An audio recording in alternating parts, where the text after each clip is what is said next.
I'm Ellie, and this is English Exposed.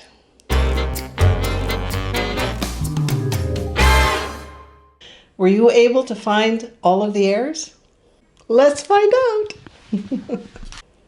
We're going to look at this conversation line by line. Is there an error in the first line? If you said no, well, look again. Police. How many police officers are talking to the kid? One. So it's not police. Police is used for two or more officers. And yes, there are two police officers in this picture, but only one is talking to the child. It should read policeman. If it were a woman, it would be policewoman.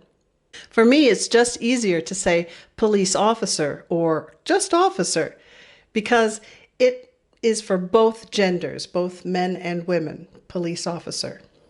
The answer is with my parents. When we speak to others, we don't always speak in proper grammatical sentences.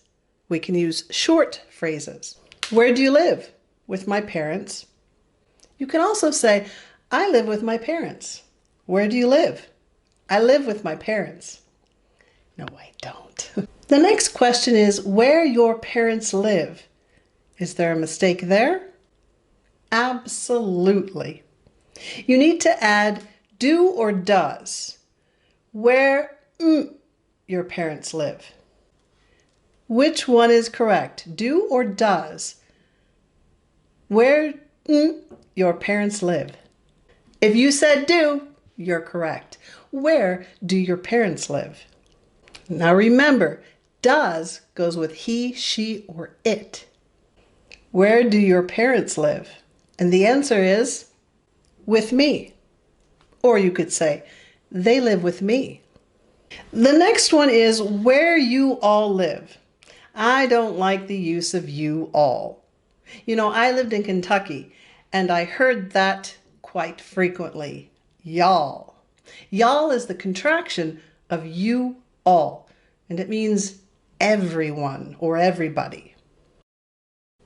People will say it's okay to use y'all or you all, but some people say that it's grammatically incorrect and should never be used. It's up to you. This expression is a colloquialism. Colloquialism. Colloquialism. Colloquialism. That's a word. And for more information on the contraction y'all, check out the link in the description box below for Word Nerds. They are not a sponsor, nor do they subscribe to this channel, but I really liked theirs, and I think my more advanced students will appreciate it as well. So enjoy that. Where do y'all live? I can't even say that. Okay, I'll try again. Where do y'all live? I know I'm saying that horrible because I don't say that, so it's a weird intonation for me. And okay, where do y'all live? Where do y'all live? Y'all. Nope. You could also say, where do you all live? That's fine. Separate that contraction. Where do you all live? Where do you all live? Even for me, that sounds weird. Where do you all live? No. Where do you and your parents live? Ah, okay. That to me sounds better. Where do you and your parents live? Where do you and your parents live? Where do you and your parents live? But you can say, where do you all live? In casual conversation. It's okay. No matter which one you choose, you must use do. Where do y'all live? Where do you all live? Where do you and your parents live?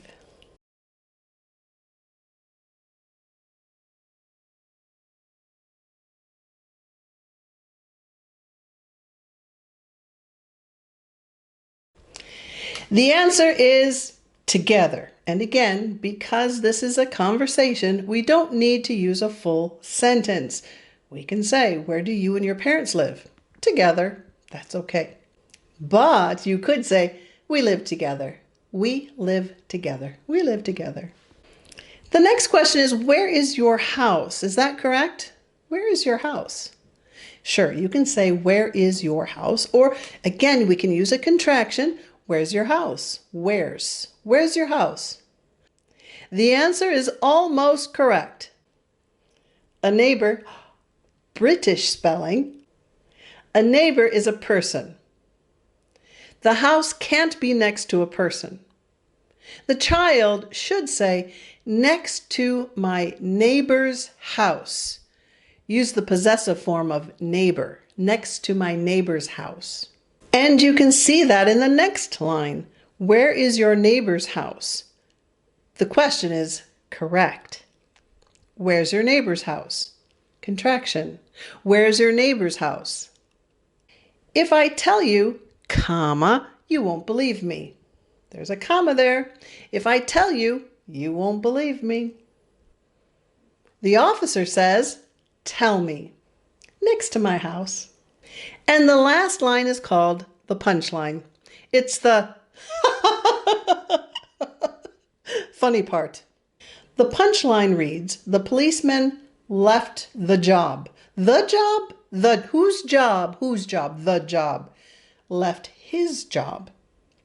We say his job because it belongs to him. And remember, don't capitalize each letter. Only the first one, the T. And use an exclamation point to express loudness. Huh? Yeah.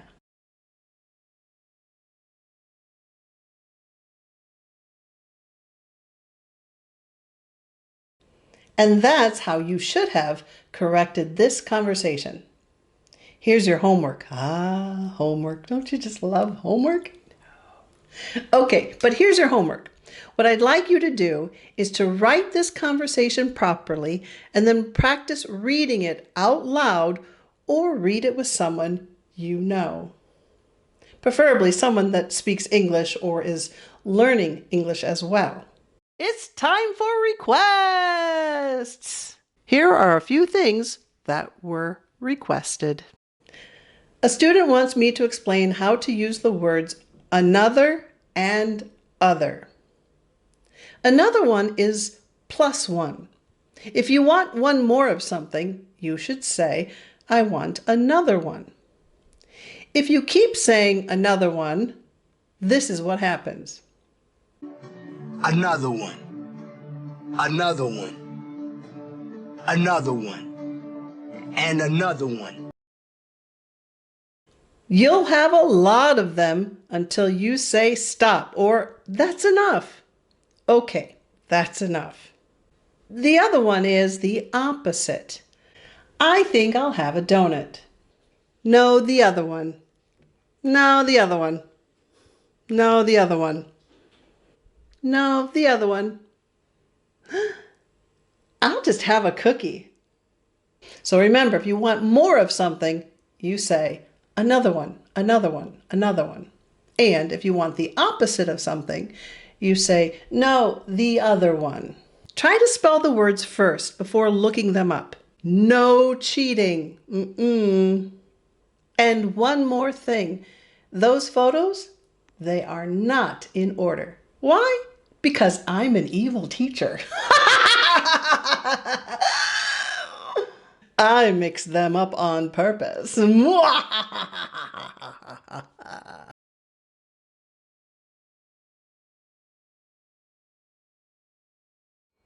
Thanks for watching. This has been English Exposed.